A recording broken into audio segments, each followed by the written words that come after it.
reading comprehension. All right, folks. We're starting off with some news here about Deepwater Games rebranding to Friendly Skeleton. So they have brought you Monstrosity, Fantastic Factory, Seven Summits. Well, they just announced in a press release that they're rebranding under Friendly Skeleton. Reflects, as in their words, reflects the company's commitment to being a fresh, inviting, and fun approach to gaming experiences for all ages. I'm not sure why the skeleton is friendly, but the friendly part is friendly. It does make more sense with their games, though, right?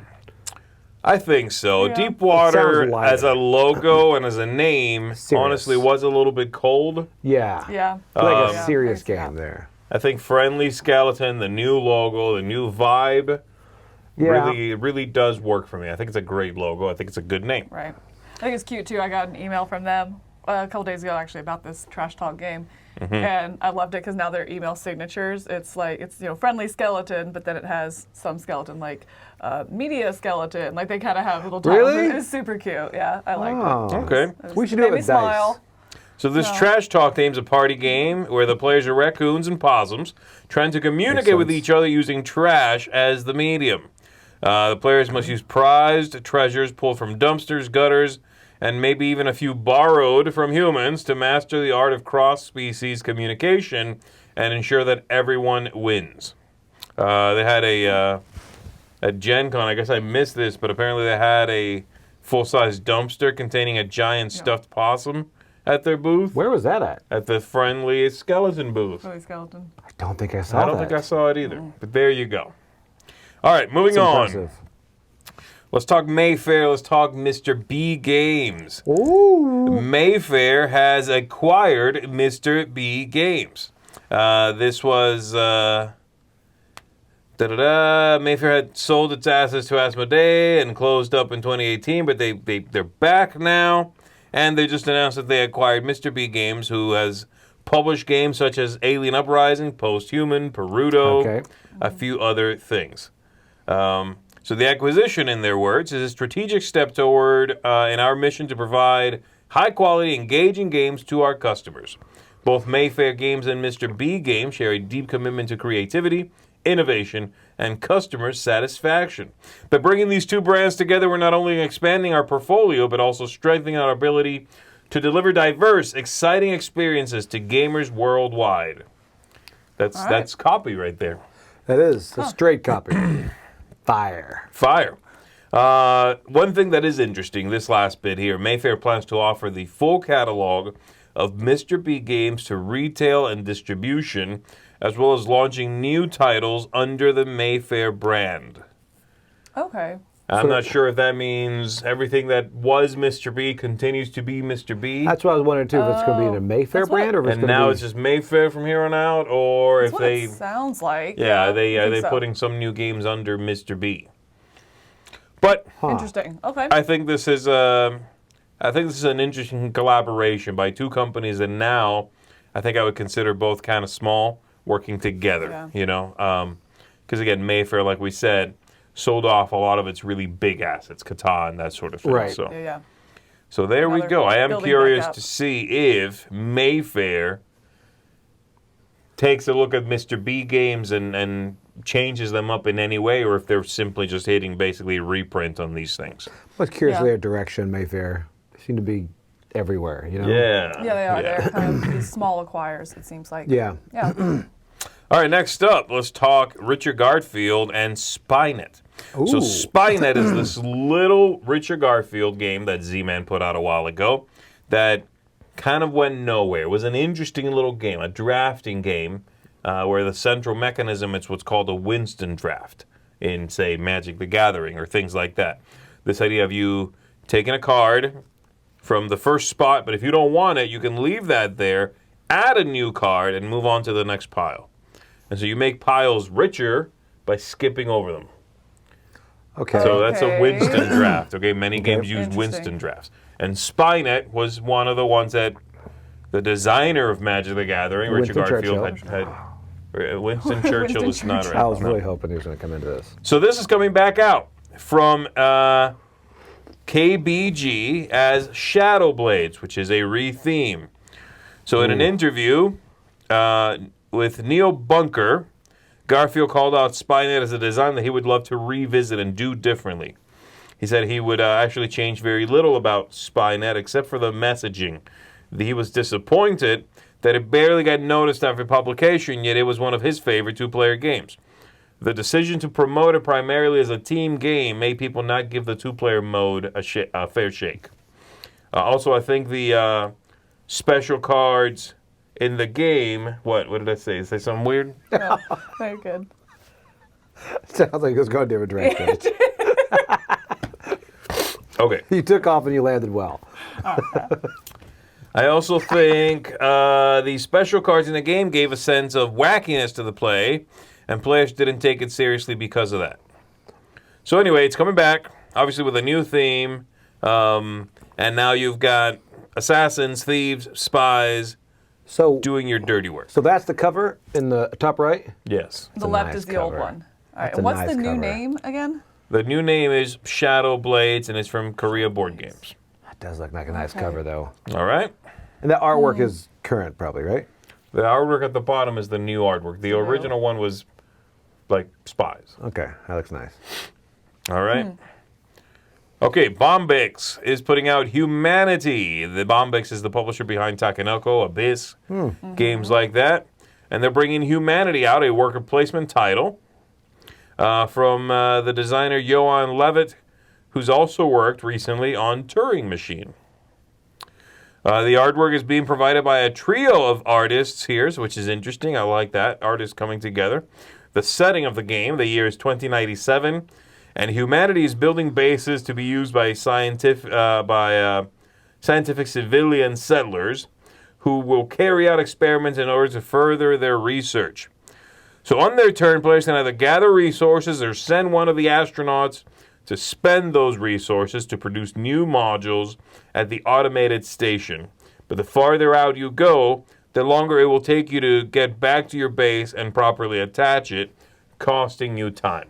So it's going to cost you time to get out there, do the thing, and then come on back and start actually utilizing that thing. So there we go. A lot Seems of those cool. tiles. Not a lot we can really, glean from this, but I like the look of it. Yeah. These tiles look like they're sort of they're meant to rotate because they have different sort of values on the different sides. Yeah. I'm just seeing it. Sorry. Right there, 3, 2, 1, 3, 2, 1 things. I like the board. Yeah, I we'll really see. like that idea of like you can go as far as you want, but no, you're giving something up because it takes longer to come back, so Right. you're sacrificing. I really like that decision. I like that. Space in games, so I think it's interesting. The most interesting part to me is that it's Bombix. They know how to produce games. The Right. games look really good. Yeah, when you name those first two, it's like, okay, I'm Right. listening. Yeah. Yeah. For sure. You've earned my respect. All right, let's move on to Van Ryder and Garden Guests. So Van Ryder has an Essen release coming out called Garden Guests. It's a new game from Stephen Glenn Did not go with the gorgeous, direction I cute I artwork saw here this. from Christina Derrick. Now this is a remake, kind of a reworking of a game that came out from Cosmos some time ago called Loomis. And it's a very abstract game. If you look that up, you'll see it's a hex grid with little flames in that game that you were putting out, making little lines of those.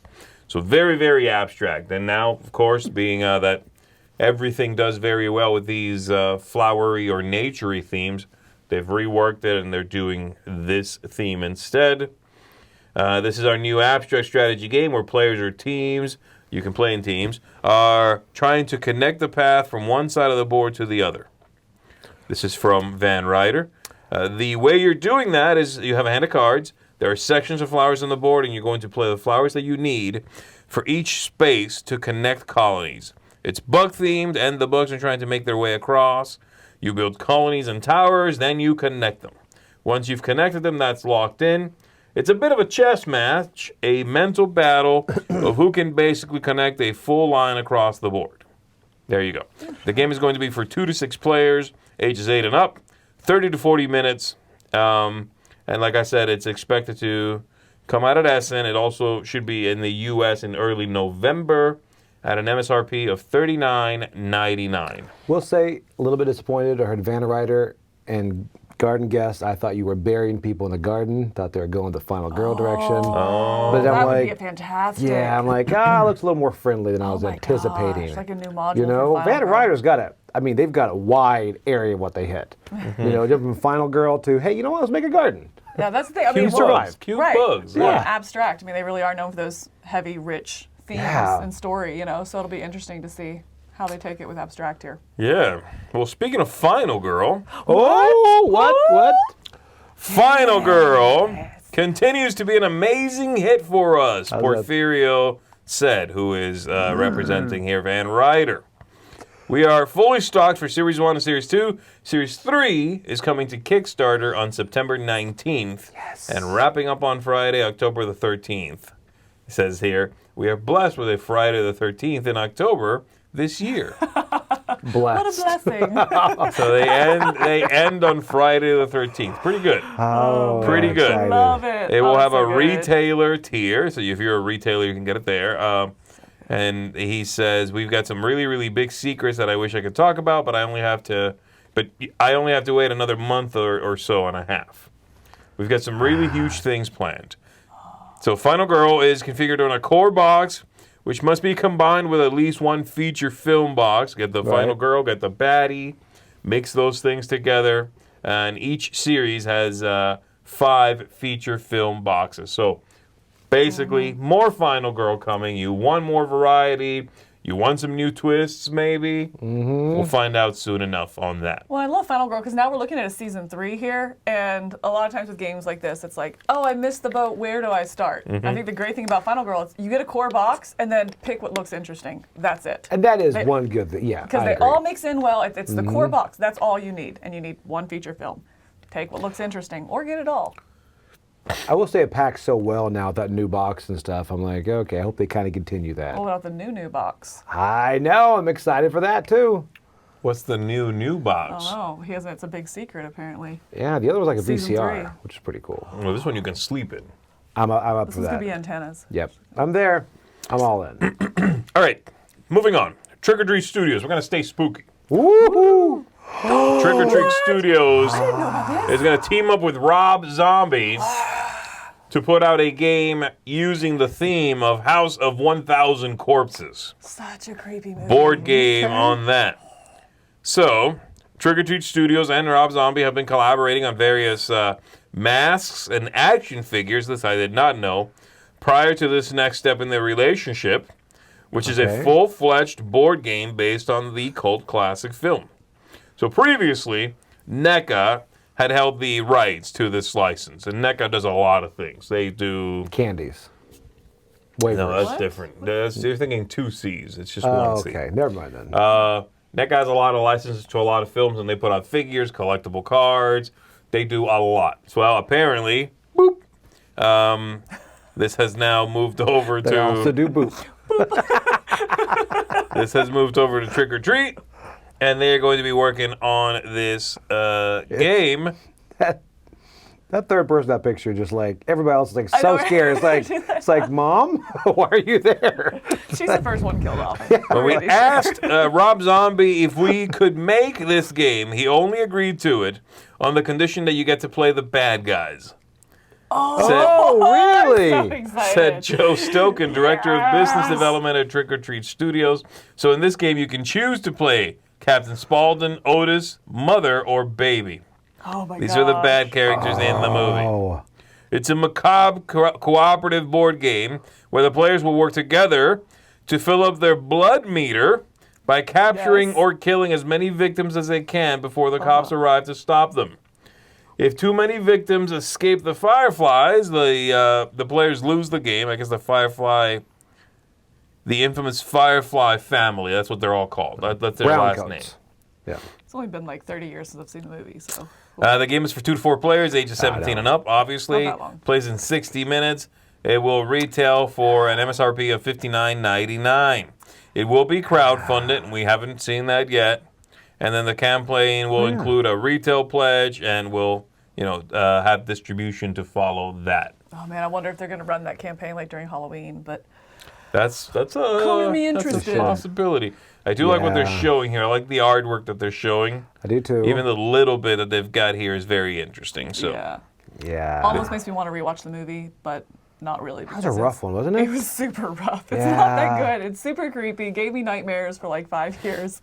It's probably the first like horror gross. 5 years. Like, well, I mean, like not every night, but yeah, it's I have never seen it. I should watch pretty it. good. It's I wanna say it's slasher. the- It's full on slasher. It's like Yeah. the first horror movie So- I ever saw, and it's not even the slasher stuff that bothered me. It's the like creations. But now you wonder if it holds Oh. up.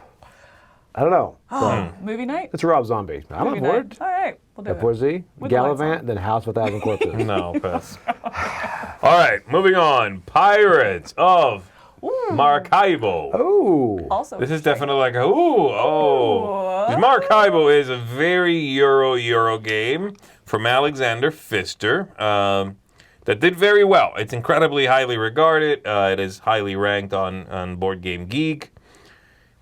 It's a well-known, well-regarded game. So now Pfister, along with co-designer Ralph Bainert and Ryan Hendrickson, they're releasing a new standalone game set in the world of Maracaibo, which I thought up to now was our world. Apparently it's not. It's the world of Maracaibo. Did not I know just that. love in the world of, whenever like a company's putting out something, and they're like, in the world of Valeria. whatever, I'm like, that's our That's world. world. Yeah. You're like, you mean in the middle of the ocean? In our world, we're releasing another game. You know what I mean? I just Yeah. always find that funny. Yeah. So they've got Pirates of Maracaibo, a follow-up, not an expansion. MCU, I like that. So for those who've played Maracaibo, Pirates will have similar concepts. However, the rule set for Pirates is more accessible, easier to understand, making it perfect for new players. Players will be sailing around the Caribbean, hiring crew, allying with other ships, amassing the most treasure, with the goal of retiring to a secluded island as the most prosperous pirate in history. Basically, the goal of our world. That's what I want to do. This is going to be coming to retail October 2023. Have you played Maracaibo? I played it once. I never played Maracaibo. Really? No, I heard there were pirates in it. No. This introduces them. Oh, then I will play It's that. not No World. You wouldn't like it. Does it say who that artist is? I really like that cover. I don't know who the artist is. I really like that kind of saturated. It's very good. I love the Yeah. broken up, like, Right. yeah, the treasure almost looks like it's under the water kind of vibe, Right, though. You know yeah, what I mean? And then the definitely. top is the ship and the sailing and the ship wheel there. Yeah, I like it a lot. I like the contrast of the two halves and the undersaturation on the top or over. I don't know. Not top. There is a lot of news today from DLP Games, who puts out Maracaibo and Pirates here. So we're going to stay with them for a little bit. Here we go. We're going on to Boone Lake Artifacts. That's nice. This is also Alexander Pfister, by the way. And Boone Lake is a very popular brain-burny game, and now we've got some extra stuff, an expansion. So in that game, in Boone Lake, okay, there are these vases that were a rare resource used to either pay the cost of playing an advanced card, or alternatively, you could cash them in to fulfill end-of-round scoring for points. In the upcoming expansion here, Artifacts, from the same designers, those vases are going to act as a sort of power source. A mechanic in the expansion has players sending treasure hunters out onto a new map in order to collect treasures and mysterious artifacts. It turns out that all those vases that you found are loaded up with what they're calling variable atomic system energy, or VASE for short. Ah. Somebody really wanted the it? abbreviation. Yeah, they really wanted to The get acronym that. to be That was- VASE. You put your found vases into the new artifacts to power them and secure an advantage on victory. Some acronyms you wonder if they got the words first, then the acronym. This one, it was acronym. Right. That's something we like, didn't no. wonder, Okay, there's no wondering. This one, Joey. it's like, you know. They really wanted it to be vase. They Yeah. really did. I mean, it had to be. They already set themselves up in the base game. It had to Again. be vase. I agree. This is their Hodor. Vase in the vase game. In the vase. I've not played this one. Me neither, but I hear it's even more brain burnery than it's even more brain burnery than Maracaibo. So Oh, really? Interesting. I'll wait for Pirates of Boone Lake. all right, next up. Ooh. The Cathedral of Orleans. Orleans. Well. Also an acronym. All right, so in this one, still DLP Games. This is also a new game. It's a cooperative game that's going to have the players using the familiar back-building system and the followers from the original game to carry out different actions. So basically here, you're going to be at the end of every round. The follower tokens are going to be put into 2 different bags. So you have to remember into which bag each person went and hopefully pull the right one out next time. Ooh. So it's a different game, different vibe. Same Orleans universe. did have an expansion. I think it was an expansion that made it cooperative, Yes. which is actually, I think, the only way I've played the game. I'm the same way. I played it at East or West, I think. And I actually really enjoyed it. You did. I enjoyed it. It's a bag building game very Yeah. much. So this is a different thing. The objective being to build this cathedral together. You have until the end of the 3rd round, it says, to get the cathedral built if you have any hope of winning the game. So we're working together. It's only cooperative to build this cathedral. Interesting. I think you had a roll and write too, right? I think the same one. I played one. Maybe? I assume that wouldn't be cooperative. That'd be based on the No, original yeah, that's competitive. Okay. Huh. I Yeah. play. I like the systems they have out there. They've done a lot with this game. They and really this have. property, I guess. In the world of Orleans, they've done a lot. Yeah. But You know managed, what I mean? but managed to keep on feeling different enough that it doesn't It's a just big feel world. like, Yeah. oh, in the world of. The co-op one was kind of an expansion to the game itself, and they changed that, right? It wasn't a Yeah. game on its own. Right. So maybe this is where they're going cooperative from the get-go. It's what its it sounds own like. thing. It's its So that's own going to be game. interesting to see how So they it took- just restructure. Yeah, I took that expansion and maybe beefed it up a little Yeah. bit to standalone. Yeah, interesting. All right, more Orleans news. The plague, or in German, Die Pest. Oh, I love that mask. Yeah. That plague, the so plague good. masks or whatever, the They're pestilence so cool masks. looking. Yeah. All right, so this one here. The inhabitants of the titular city have been beset by plague, bringing misery and suffering along with it. Great. So far, so So good. far, all in. The expansion ups the player good? count to 5, so you can have misery for more people at the same time. All right. Not when really you say liking it that that. way, okay. Okay. And that is for those who did not already have the 5th player expansion box released in 2017. I don't want to say it's getting a little confusing, but it's getting a little confusing. A little bit. This introduces rat cards, events that change gameplay. Corpse tokens, you'll like that, Back in. get added to the follower bag at the end of each round. Yes. And if they are drawn from the bag, they will take up a space in the marketplace because they cannot be used to trigger actions. And that's where I like to keep my corpses anyway. You, at Yeah, the market? The absolutely. marketplace. Could you Right. move that? I have to grab an apple. Right. That's what I want. It's like right behind someone's car, so they can't leave. Like, So boom. there you You go. want to think that- market? Can't get there. So many Fulfill indulgence cards via pilgrimage, donations, or other conditions in order to permanently remove them from your bag, the bodies we're talking about, That's a good cover. and gain victory points at the end of the game. Orleans the Plague will be brought to retail in 2023. And if you have pre-ordered the game, there is an option for an Essen Spiel pickup as well. I So do they like when they do that. so they might have copies there for sale above and beyond that. So that's Yeah. possible. So there you go. I like this one. I like this news. The game having such a weird expansion. This is a captivating expansion that to cover me. is so different. But it is. It says it's for 5 and 6 players, but the expansion can 5. be played, or 5, okay. But the expansion can be played at lower player counts as well, right? It's Yeah, it just ups the stuff. Okay, ups good. the total All right. to 5 if you want, but this already was a thing. Got it.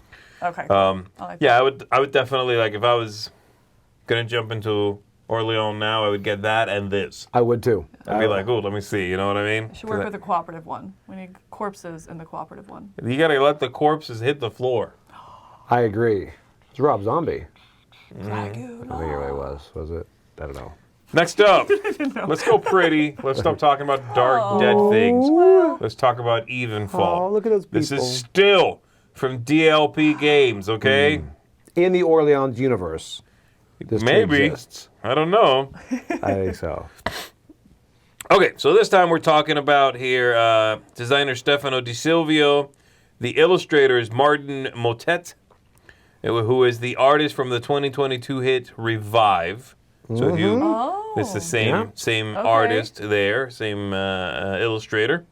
So here we've got Evenfall. This is a card-driven engine building game where the boundaries of reality have collapsed and the world tree has opened its gateways to unknown distant regions. That could be my favorite sentence ever, by the way. Just the world tree opens its...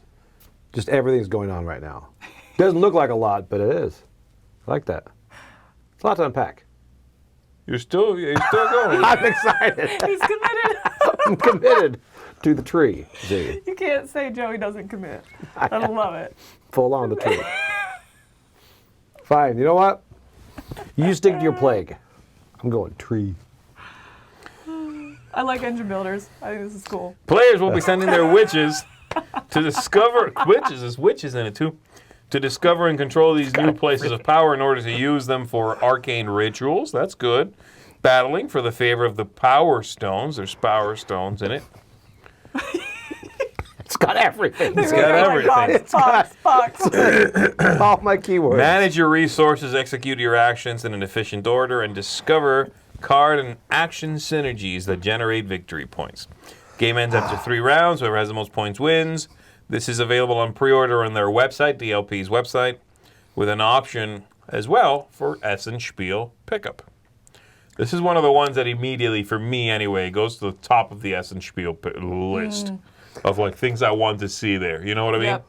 Because it looks cool, it sounds great, and it has maybe not everything, but almost. As soon as the expansion that lets me throw bodies into the marketplace comes out, Yes. Or like it will have everything. Hang them on the tree. Yeah. Yeah. The octopus expansion. That's what I want. I do love octopus. Well, if you take the box and you turn it upside down, it's actually an octopus in it. I'm back in. With a I love furry it. feet. I'm getting 3. Big year for DLP, or it's going to be a big Essen for I them. know. I mean, this is, I like this, that it's right around the corner, too. You know, so far it's not crowdfunding. It's like, oh, at Essen. Hey, Yeah, come see they us, had a right? couple of those, but yeah, That's- most of it is. Right. I think I see the witches, by the way. Just saw Are them. they on fire? Are they They're in the burning? front. They're in the front, right? They're like pointy hat type witches, Yeah. like Bodies on the Gandalf type. floor. Yeah, Which they're full one? on. Yeah. Coming Who's through on a the left? portal, maybe? That's awesome. There's a portal there with power stones. All right. Cool. Let's discuss Fantasia Games, That's two. and let's discuss that they are reworking Not liking and that. coming out with Colosseum. Now, Colosseum, I already have Colosseum. you I do. think You have one from Days of Wonder. That's the latest one, right? Yes, I Kickstarter. think so. Yes. No. There was 2. No, you're right. Actually, I'm wrong. Colosseum was out from Days of Wonder, and then it got picked up and reworked. Who did this one? There was another version there. I forget who, but now it's getting picked up by. Originally, it was Days of Wonder back in 2007. Now it's going to be Fantasia Games, and in this new version, the graphic design is being handled by Ian O'Toole. Okay. Does look better. What are you going to do? I don't know, because I like the game a lot. Yeah. I mean, the components are nice, but that artwork looks Ian O'Toole. really good. Ian O'Toole is doing the graphic design. The artwork is actually the Micho. Really? Oh, interesting. That's And it looks like a very interesting, different, kind of slightly different style for the Micho there. From that cover, anyway. I think Like, I don't think I've rules. ever seen an epic, like a drawing that epic from the Micho there, the cover of that Colosseum. Yeah. That looks good. So it does seem like kind of a collab with them. And updated rules. I don't think between mine and the Days of Wonder there are many rules changes with that. Right, right. So this version is going to have 2 different ways to play, the first being the classic version, and the second will be the Fantasia version with slightly modified rule set. Takes However, industrial, yeah. in addition to that, they're also bringing up a new standalone game in the world of Colosseum. You should not have jumped we need- ahead yet. We need to go back. Spoiler. Spoilers. Oh. That is called Colosseum Avatitis. In this version, the design team is joined by Johnny Pack, who made Coloma Merchant's Cove. Still Ian O'Toole doing the graphic design there. And the illustrations as well on that one. So Ian O'Toole is doing graphic design and illustration on the Avatitis. That's This great. time, the game will take place in a specific era of Emperor Titus, who celebrated the inauguration of the Colosseum in 80 AD, with a series of games and spectacles that lasted for 100 days, often referred to as the Games of Titus. These games were a lavish display of entertainment and intended to demonstrate the wealth, power, and generosity of the emperor. They showcase a diverse array of entertainment and were among the most significant and memorable events in the Coliseum's history. So I love this. I love when they take a game, an original classic game, Yeah. put it out again, basically what you remember, give you a changed up edition, also take inspiration, make a whole new game. That's wild to me. You know what I mean? It's like... And probably, I had to say, modernized. You know, Probably. Yeah. This is kind of when they did the... what's the really, really well-regarded one? The number one on BGG is the Brass Birmingham, and then they bring back Lancashire. No, Lancashire. Yeah, Lancashire. They did both. Way, yeah. Like Yeah. one was the original one, Yeah. kind of reworked a little bit again, prettied up, and they're Right. like, we can do more. Let's make another game. You know what I mean? Right. Yeah. This is what I this like feels that. like to me. Well, I think, too, to bring Johnny Pack in, I think he's a really good developer as Right. well. So I think having him in this team is really exciting. I've not played the original one, but yeah, Good. seeing that name and that pedigree and stuff, I'm like, ooh, I'm really interested in this. And I think Fantasia, too, having this, because with Endless Artwork. Winter and Unconscious Minds, I mean, they have done well so far. Well, with Unconscious Mind, what we've seen, we've still only seen the prototype, last Right. year. But they're really good at that thematic Euro experience, which is right. That's my sweet This spot. artwork is incredible. But that's going to really. I Be agree. natural. I think they are, again, they know how to produce a game, they know how to make a game look good, and putting it on top of a proven design and another design inspired by it, I think this is going to do very well, and I think it should look good. Did it say if it's going crowdfunding or straight to retail? And Probably when? Did crowdfunding, miss right? I don't it? think we know that yet. Okay. Yeah, I don't think we know All that right, yet. cool. Yeah, that's exciting. All right, moving on to yet another trading card game. This is Altered. And this is going to come out at Gen Con 2024. So we've already talked about Disney Lorcana, and we'll be talking a little bit about trading card games today, actually, in our discussion. Yeah. And we've already, the announcement and the buzz is starting to build for Star Wars Unlimited. Mm-hmm. So now we've got another one coming soon. This is Altered. This one was being highlighted a little bit, though I don't think I saw it at Gen Con 2023. So the idea here is a little strange. So Altered is the brainchild of the French publisher, Libellude founder, Régis Bonacy. I'm not sure how to pronounce that name. I apologize. They are, like I said, the founder of Libellude. And launching the company with Dixit. They won many awards with that. And the idea here is, and they've got many other games I should probably mention as well. Seasons, Dice Forge, Lords of Zidit, all of these are their designs. So the idea here is, this is a game in which human existence has merged with the realms of imagination in an event called the Tumult. Like tumultuous, I guess. Tumult. Okay. The world is inclusive and optimistic, with its inhabitants eager to explore the possibilities of what's around them. And it says exploration. That exploration is at the heart of the gameplay here. Each player in a two-player game has two tokens that lie at opposite ends of an exploration path made of cards. They're shuffled and placed face down. Each token starting location has blue, green, brown symbols representing water, forest, mountains. And then during play, you place cards in either the left or the right expedition on your side of the play space. This all is gobbledygook. I don't know what any of that means. The idea, though, the thing that really captivated me, and I'm trying to find it in the copy here, is all the cards have a QR code on them. When you buy a card, when you get a card in this game, you own that specific version of the card. And the cards are sort of randomly generated, I think, a la Keyforge, okay? Okay. If you have ownership of that card, you can ask the manufacturer, which I believe is Carta Mundi, are the ones who are producing the cards. You can get more copies of your card made and shipped to you while you own that card. You can even, and they were asked this at Gen Con, and they said, yes, you could do that. You can give someone ownership of that card transfer ownership, and then they could order their own copies, and they could even give you that ownership of that card back to you. I'm guessing the only reason you have to have ownership is for tournaments or what have you. You have to prove ownership of anything you are Every card utilizing. in your deck. Okay? Got it. Wow. There's also going to be, in the packs you open, Blockchain. there are what's called a foiler, which is like a type of card you'll open. It's nothing. It's blank, I think. It's just called a foiler. And you can combine that foiler with a card you want to get printed to make foil versions of the cards. So you would you would send them that foiler? That foiler, I think it just has a code or something. This is called a foiler because it's like it makes cards foils. Oh, so you would just like when It's like you're I would like 3 more copies of whatever, and I have a foiler. and here's my foiler code. Here's the code. That code it no longer works now, and they can make you foil copies of whatever. Interesting. It's like all right. Huh. Wow. That's This is a lot.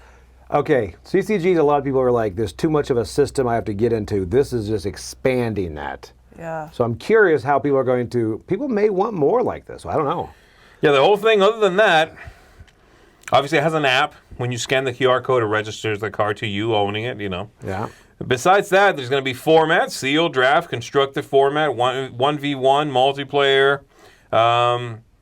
There's generally like a standard sort of card game around the table is the idea.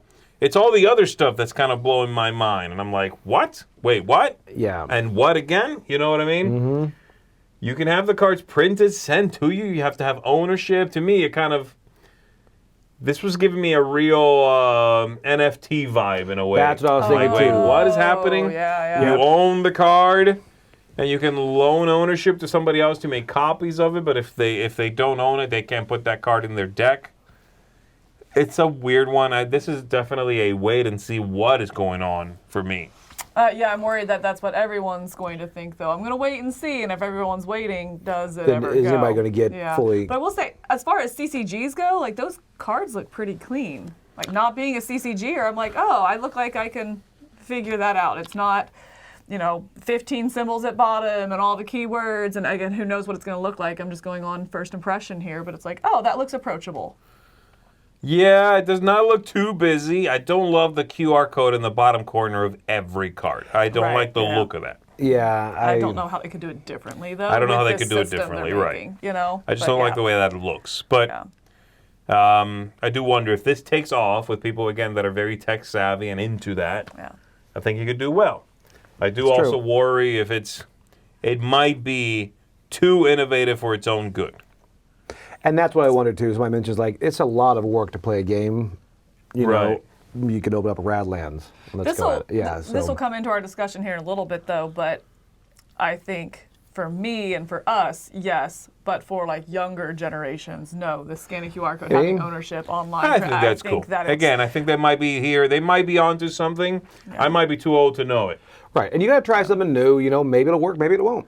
I didn't think Keyforge worked until they made $1 million again on Kickstarter recently. It's like, okay. Pretty sure my Yeah. son would love this system. Oh, I can scan a QR code and go online. I do that. You know what I mean? It just seems Yeah. like very much like, oh, this is second nature to the youngins. And it's cool to have cards printed by the original manufacturer and shipped to your house. I mean, like, That's what? crazy. That's yeah. crazy, yeah. It's like you'll have a wallet of cards that you own digitally so you can look at which ones you won. And be like, oh, I want more of that. I need Yeah. that for my upcoming tournament. And Right. again, that's it. Yeah, I want the physical cards to go through in deck build, but yeah, I could definitely see them maybe doing something more like You wonder that. as far as selling them if it's still going to be, I don't know, weird.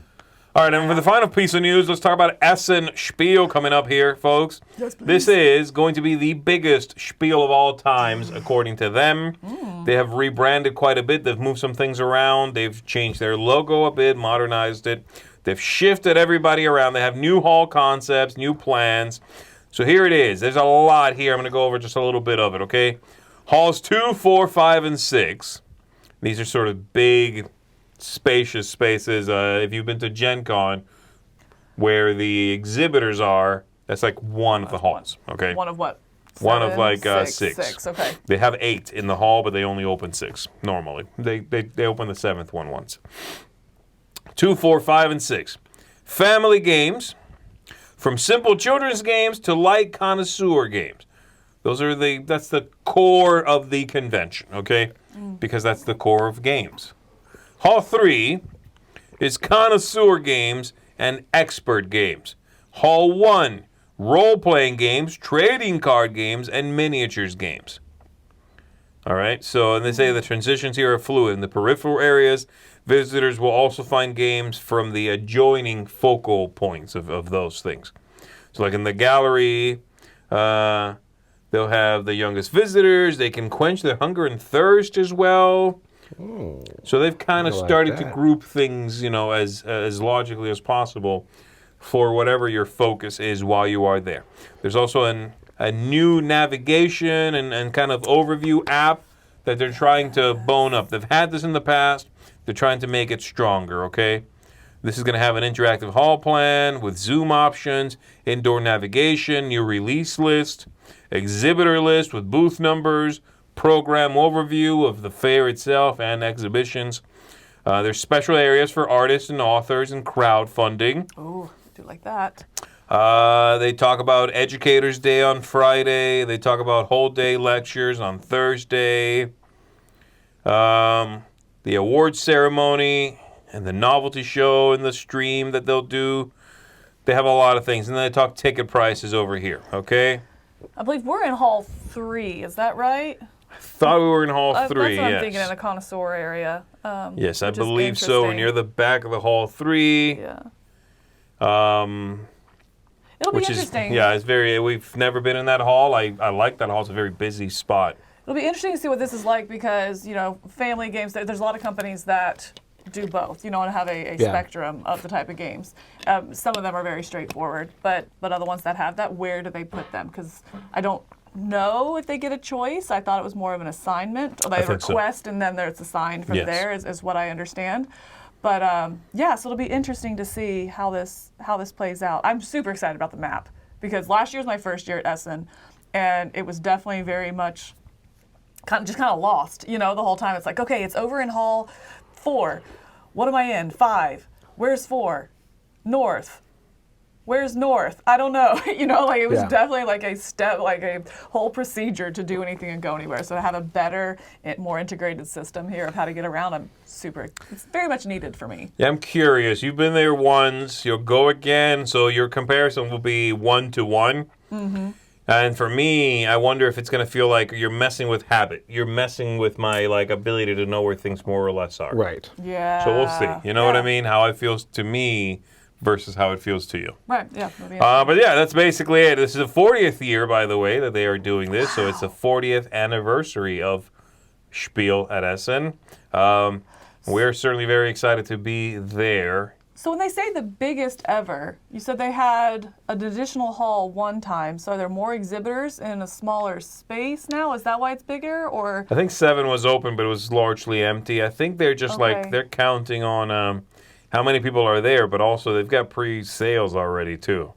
And I think that's partly what they're counting as well. Interesting. Okay. They have 850 exhibitors from 55 nations around the world. That's amazing. I love that representation. That's really cool. That's really cool. That's wild. Yeah, that's crazy. All right. Well, folks, that is going to do it because that is the news.